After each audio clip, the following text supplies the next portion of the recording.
The iron gates of Willowcrest opened like jaws, swallowing Alex and Mia Carter's glossy black SUV as it rolled up the cobblestone drive. The place was perfection incarnate.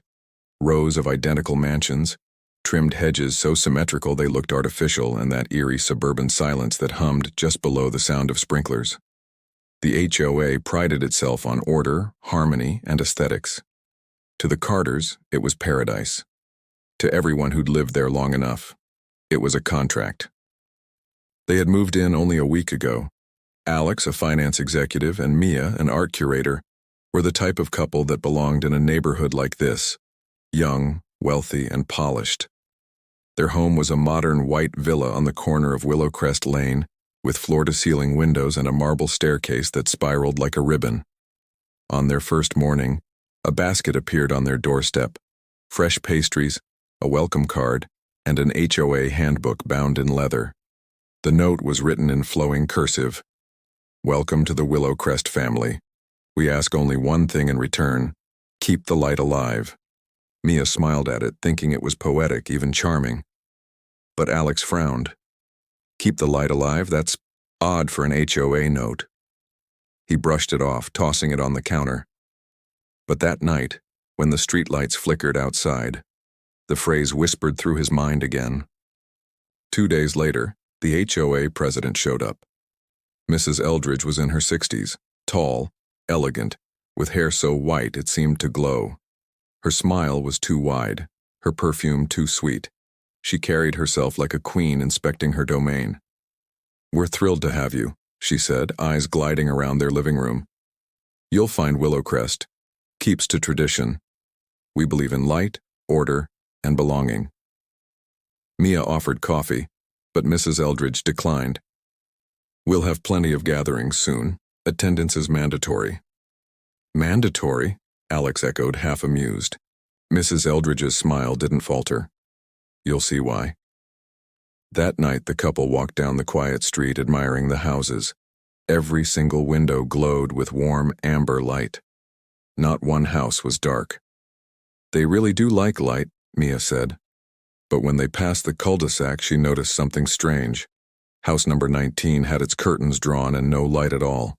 A dark void among the brightness. A shiver crept up her neck. By the time they returned home, their porch light was out. Alex flipped the switch inside. Nothing. The bulb had been replaced just yesterday. He tried another. Still dead. But when he turned to look outside again, the street lamps pulsed once, twice, and then glowed brighter than before. An almost blinding amber that spilled into their windows like firelight. At midnight, Mia woke to a faint hum. It was coming from outside. She slipped on a robe and peered through the window.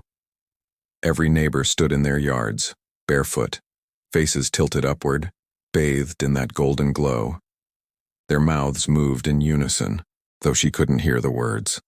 And in the middle of the street, Mrs. Eldridge stood holding a lantern made of glass and bone. The next morning, no one mentioned it. The neighbors waved cheerfully as if nothing had happened. Alex dismissed Mia's story. "You probably dreamed it.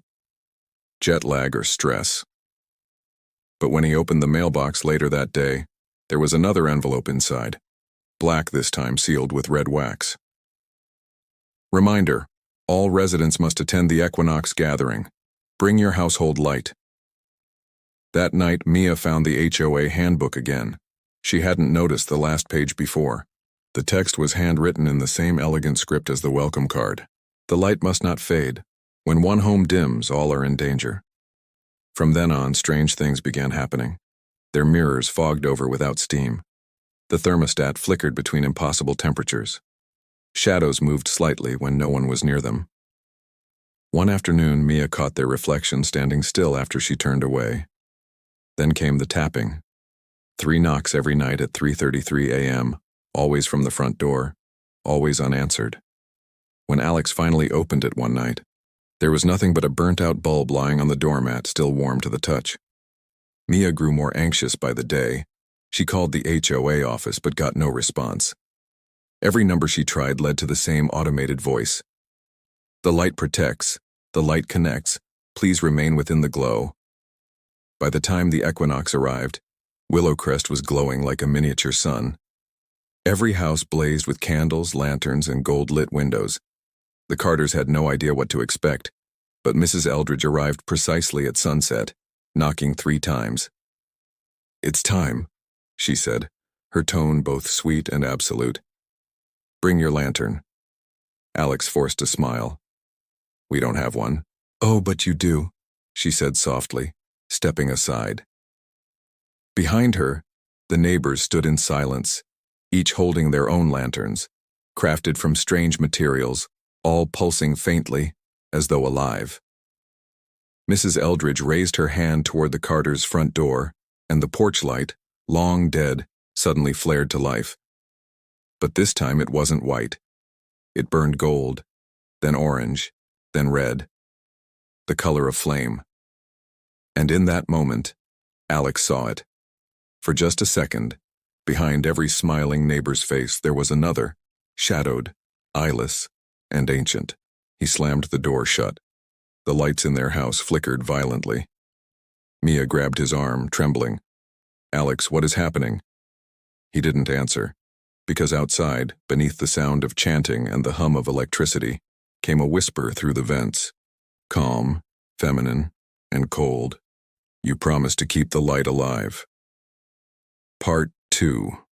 The Light That Watches. The next morning, the neighborhood glowed brighter than ever. Every lawn shimmered under the morning sun, and the air felt unnaturally clean, as if it had been scrubbed of sound. But Alex and Mia's home stood dim, their porch bulb burned to ash, a black mark still smoldering above the door. Mia tried to forget the previous night. She brewed coffee, turned on music, and opened the curtains, pretending nothing had happened. But the moment she pulled them back, every neighbor across the street turned toward her window all at once, smiling, staring, not moving. She dropped the curtain instantly. "Alex, they're watching again." Alex rubbed his temples. "Mia, stop. You didn't sleep. None of this makes sense." But even as he spoke, his voice trembled.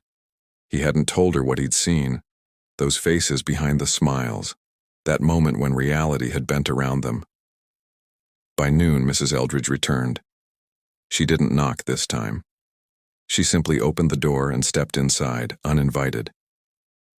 "Your light went out," she said, her voice as calm as a storm before breaking. "That's unfortunate."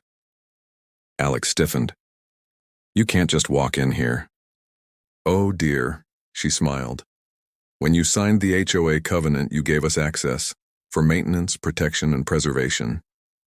She reached into her bag and pulled out a small golden lantern. Its glass shimmered faintly, and something moved inside it, like smoke with a pulse.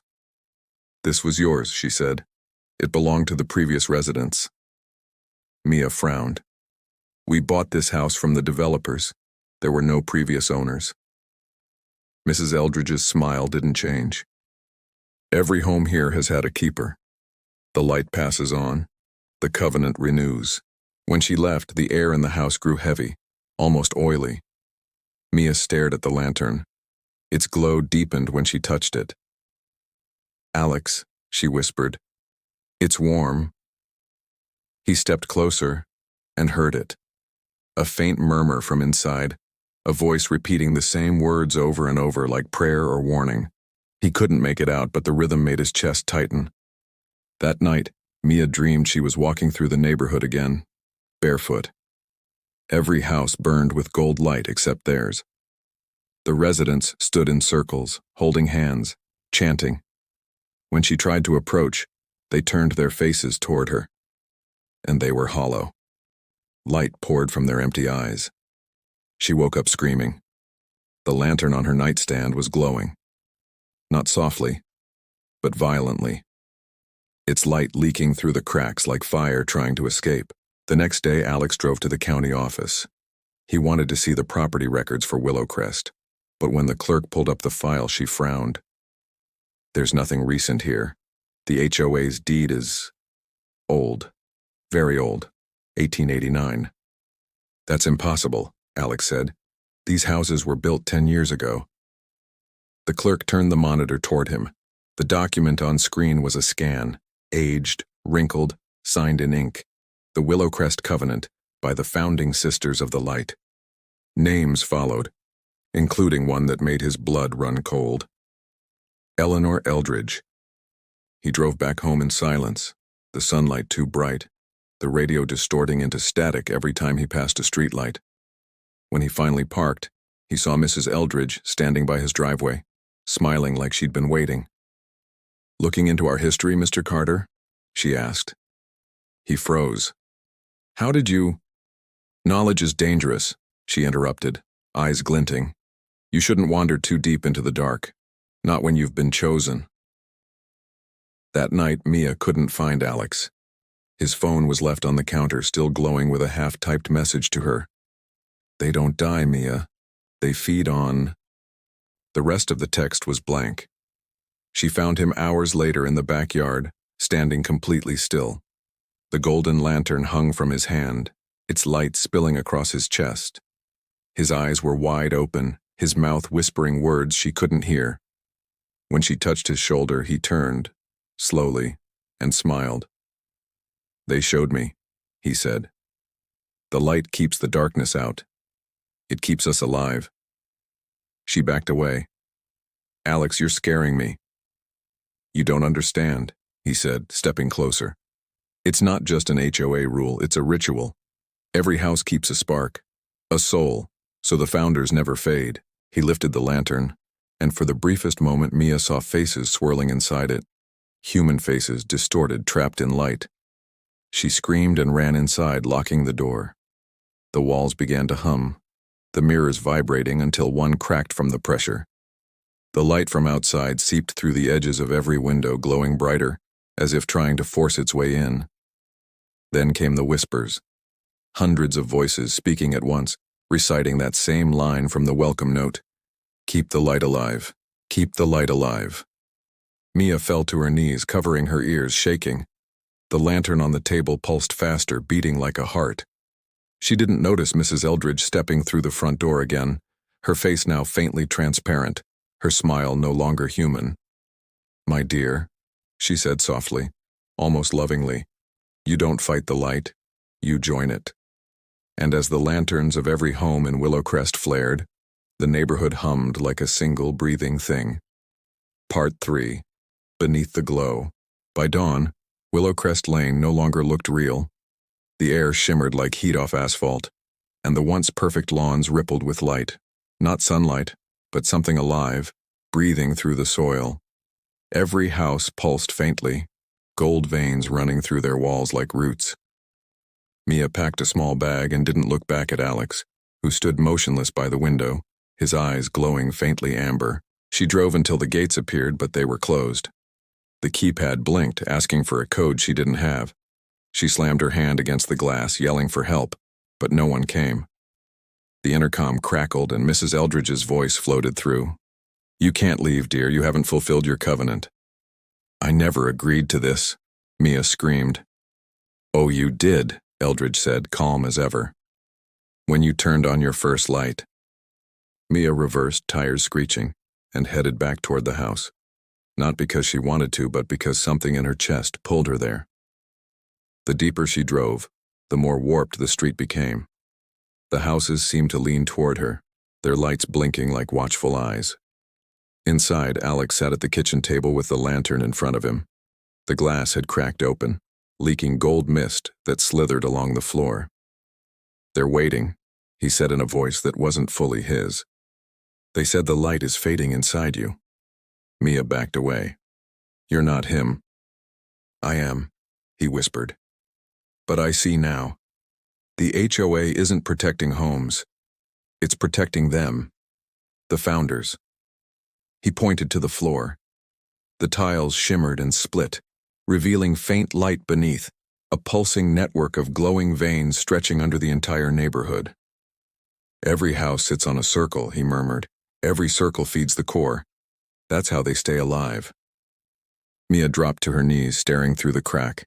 Deep below, shapes moved in the glow. Human outlines, hundreds of them, writhing like they were trapped in amber. Their mouths opened in silent screams. "Oh, God," she breathed. "They're buried here." Alex smiled faintly. They're chosen, just like us. Then the lights in the house went out. A low hum began outside, a choir of voices chanting from every yard. The neighbors stood again, lanterns raised, faces blank.